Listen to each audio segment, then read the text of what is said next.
Anton Uphoff.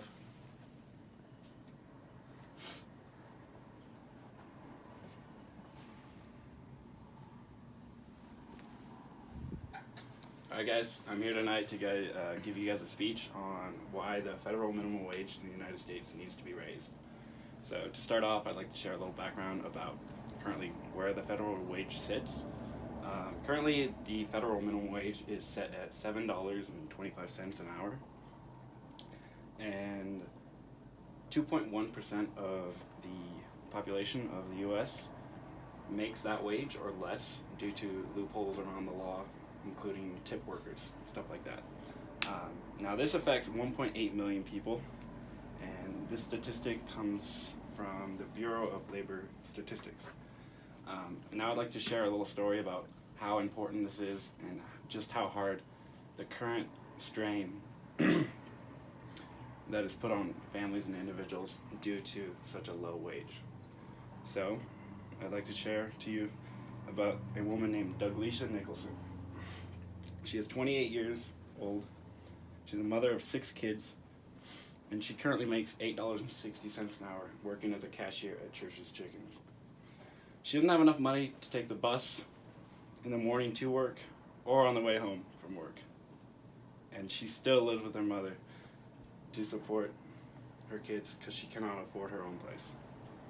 Now that I've proved to you just how important and how hard it is currently with the wage where it's at for people, I'd like to further go into why we need to change this. So that $7.25 has been the going rate for minimum wage since 2009.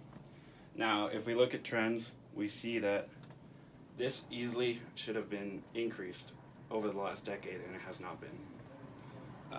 Ever since the minimum wage was set in place back in the late 30s, we've generally seen minimum wage be modified every 4 to 6 years.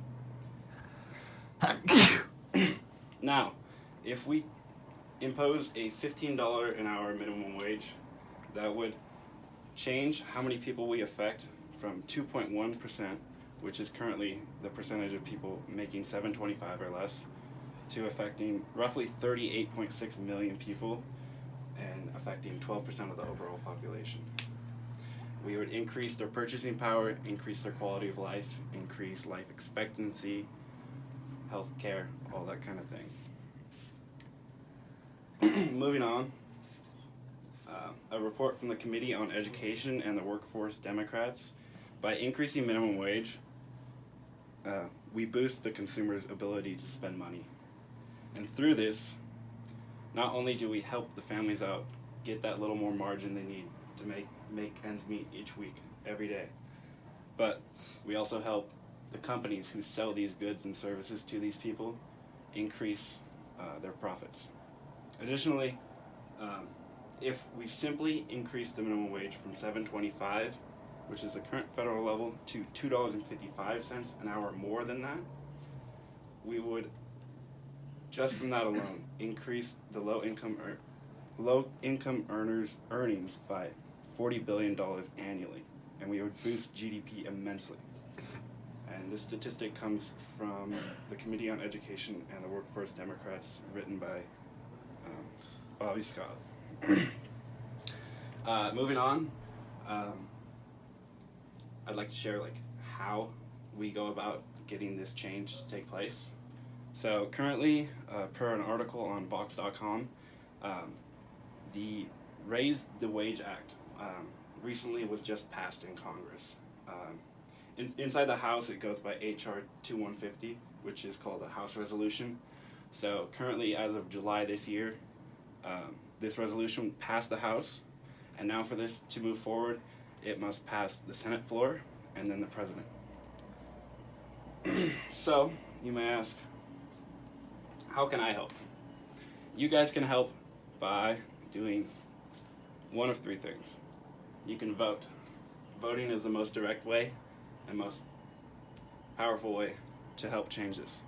By voting, you can place senators or representatives or even the president that have the mindset and the platform to support minimum wage increases, so that when that bill comes across their desk, they will support it fully. Additionally, you can always call your senator. So you may not be happy with who your senator is, who your president is, who your representative is. But at the end of the day, a simple phone call to their office, although it's not going to reach them directly, it'll reach a staff member, whatnot. And by voicing your concern for the bill, who knows, you might change their mind.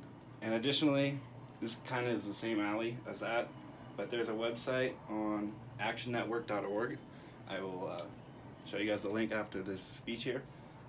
But if you go to that link, it has a whole essay that is written for you guys voicing support for increasing minimum wage, and that gets directly blasted out to local representatives, state representatives, and federal representatives.